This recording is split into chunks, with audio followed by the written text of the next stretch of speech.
ख्याल साहब भी जुड़े हुए हैं। कर्नल साहब, आज ये जो तस्वीरें सामने आ रही हैं, पालम हवाई अड्डे की तस्वीरें हैं, ये सचमुच ऐसी तस्वीरें कि कहने के लिए शब्द नहीं है, क्योंकि देश के लिए एक अपूरणीय क्षति। क्या कहेंगे आप? अभी जिस तरीके से अभी मैं लाइव देख रहा हूं, तो वाकई में ऐसी अजीब सी एक भावना अंदर अभी भी और बढ़ती जा रही है कि जो इंसान, मतलब मेरे लिए तो वो, जब मैं मेजर था उसके बाद में मेरी जो आर्मी का जो करियर रहा है उसमें वो तो मेरे सबसे बड़े मेंटर, मेरे गाइड, मेरे एडवाइज़र रहे हैं। और जो इंसान पर्सनली मेरे साथ इस तरीके से मेरे को जिसने इनकरेज करा है हमेशा, आज मैं देख रहा हूँ उन्हीं की ये बॉडीज़ जो है यहाँ पे आती है।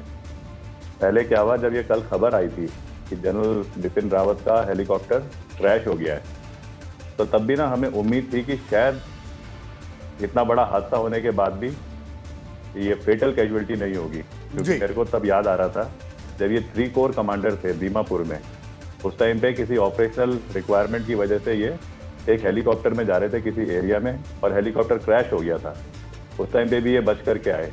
तो हमें पता था कि जनरल रावत मैडम और बाकी जिसने यहाँ पे 12 जो और उस जहाज में जो थे मेंबर्स, वो कहीं ना कहीं बचेंगे। लेकिन अचानक अब ये हादसा हो गया। मैं ये चीज़ ज़रूर बोलूँगा, दुख तो बहुत ज़्यादा है, पर साथ में ना जनरल रावत, मतलब इस फैमिली की लीगेसी देखिए।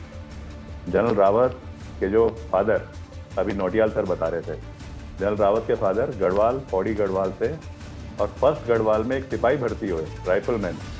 अपनी मेहनत से फिर वो गोरखा रेजिमेंट 11 GR में कमीशन हुए। फिर उसके बाद जो नौटियाल सर ने बताया, बिल्कुल वैसे ही वो आगे बढ़ते रहे।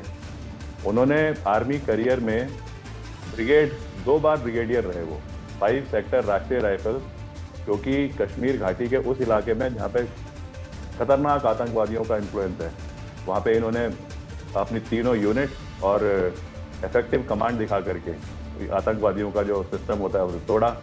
उसके बाद इनको मौका मिला, इनको भेजा गया इनकी काबिलियत की वजह से संयुक्त राष्ट्र में ब्रिगेड कमांड करने के लिए, UN मिशन में। वहाँ कमांड करने के बाद में जब ये मेजर जनरल बने, तो बारामूला में ये मेजर जनरल डिव कमांडर थे। 3 कोर नॉर्थ ईस्ट में दीमापुर, नागालैंड, जिसमें कि पूरा नॉर्थ ईस्ट आता है और चाइना का इलाका आता है, वहाँ के ये कोर कमांडर रहे। इन्होंने ईस्टर्न आर्मी कमांड करी। इनकी और इनके पिताजी की कॉमन चीज़ें क्या रही, दोनों ने 511 गोरखा रेजिमेंट कमांड करी, दोनों ने MNG एरिया कमांड करा। और उसके बाद ये वो थे जो बहुत कम चीफ होते हैं जो 3 साल, जनरली चीफ का जो टेन्योर होता है 2 साल में हो जाता है पूरा, लेकिन ये 3 साल आर्मी चीफ रहे, फिर CDS रहे। मेरे पर्सनल उनसे रिलेशन, मैं जब पलटन कमांड कर रहा था 4 गढ़वाल राइफल्स दिल्ली में, तो तब रावत सर ब्रिगेडियर थे। तो ये कई बार हमारे फंक्शनों में आते थे। तो मिसेज रावत हमेशा, मैं शादीशुदा नहीं हूँ, मेरे पास 2 काले कुत्ते होते थे पग। मिसेज रावत हमेशा आने के बाद 10 मिनट 15 मिनट उन पग्स के साथ में खेलती थी। जनरल रावत ने मेरे को एक बहुत बढ़िया एडवाइस दी उस टाइम पे, क्योंकि मैं पलटन कमांड कर रहा था और उत्तराखंड के कई लोग बहुत अच्छे ओहदों पे दिल्ली में उस टाइम पे थे। जैसे अजीत डोवल जी, तब वो NSA नहीं थे, लेकिन IB चीफ रिटायर हो रखे थे। राजेंद्र सिंह जी थे जो बाद में DG कोस्ट गार्ड बने, उस टाइम ब्रिगेडियर थे वो। अनिल धस्माना जी रॉ चीफ बने, उससे पहले वो रॉ में थे। तो इन्होंने मेरे को बोला कि तू, क्योंकि यहाँ पे पलटन कमांड कर रहा है गढ़वाल राइफल, तू एक लंच पार्टी साल में 1 बार ऑर्गेनाइज कर और सब उत्तराखंडियों को बुला। और सब उत्तराखंडियों को आपस में सब जानते हैं, लेकिन जब एक साथ मिलना शुरू होंगे तो उनके अंदर एक दूसरे के साथ मिलकर के कैसे क्षमता बढ़ेगी उत्तराखंड में अच्छे काम करने के लिए। मैं जब केदारनाथ में पुनर्निर्माण के काम चल रहे थे, तो जनरल रावत हर 2-2.5 महीने में मेरे को उनके ADC की कॉल आ जाती थी, और उसके बाद वो 2 मिनट बात करते थे कि बुला, बता क्या कुछ फौज से कर सकते हैं। और फौज की तरफ से ना सारा सपोर्ट हमको दिया गया। मैंने एक संस्था खोली, यूथ फाउंडेशन। जनरल रावत ने मेरे को समझाया कि तू NIM उत्तरकाशी में है, तो लड़कों की ट्रेनिंग का आर्मी में भर्ती करने के लिए एक कॉन्सेप्ट बना। और फिर उनके आइडिया, उनके विजन को लेकर के हमने एक ऑर्गेनाइजेशन खड़ी करी, यूथ फाउंडेशन, जिससे आज 12-13 हज़ार लड़के फौज में भर्ती हो गए। आज 8 कैंप चल रहे हैं जनरल रावत के उस विजन की वजह से, जो कर्नल अजय कोठियाल को करने का मौका मिला। मेरे को कल हम भी आ रहे हैं रिमिशन के लिए, हमारे कैंप के लड़के इतने ज़्यादा इमोशनल हो रखे कि हर कैंप से लड़के वहाँ पे जाना चाहते हैं श्रद्धांजलि देने के लिए। कोई 500 लड़के यूथ फाउंडेशन के आ रहे हैं। मतलब मैं बोलना चाह रहा हूँ कि सर का इमोशनल किस तरीके से एफिलिएशन उत्तराखंड के समाज में, बाकी जो उनके पीयर्स थे उनमें रहा है। और मतलब थोड़ा बात करते हुए भावुक भी हो रहा हूँ। इन्होंने मेरे को, जब मैं रिटायर हो गया था तो मैं एक इंटरनेशनल प्रोजेक्ट था रोड कंस्ट्रक्शन का बर्मा में, जो कि विदेश मंत्रालय के अंडर में चल रहा था और एक प्राइवेट कंपनी कर रही थी। 8 साल से वो प्रोजेक्ट कामयाब नहीं हो रहा था क्योंकि वहाँ पे रेबल ग्रुप्स होते हैं, अरक्कन आर्मी, लोकल आर्मी, इनकी लड़ाइयाँ। तो मैं गया रेकी करने के लिए बर्मा के अरक्कन हिल्स में, और मेरे को वहाँ पे किडनैप कर लिया अरक्कन आर्मी ने। ये बात है 3 नवंबर 2019 की। और मेरे साथ एक इंजीनियर थे, उनकी डेथ भी हो गई। तो जनरल रावत उस टाइम पे, एक उत्तराखंड का कोई फंक्शन था, टिहरी जो उत्तराखंड में पड़ती है, वहाँ पे एक लेक है उसके पास में। इनको खबर आई क्योंकि इनके मतलब इफेक्टिव काम के तरीके सब जगह थे।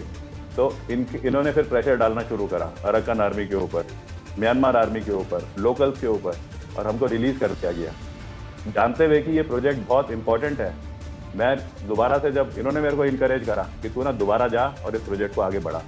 अब मैं जब दूसरी बार बर्मा में गया तो इन्होंने मेरे को एक पूरी प्लेटून, एक सिविल कंपनी को, एक कमांडो जैसे होते हैं हमारे यहाँ घातक प्लेटून होती है एक आसाम राइफल की जी, वो पूरी प्लेटून मेरी सिक्योरिटी के लिए दे रखी थी। मतलब किस तरीके से एक विजन कि नेशनल इंटरनेशनल जो इवेंट्स होते हैं उनमें किस तरीके की चीज़ों को इनकरेज करा जाए।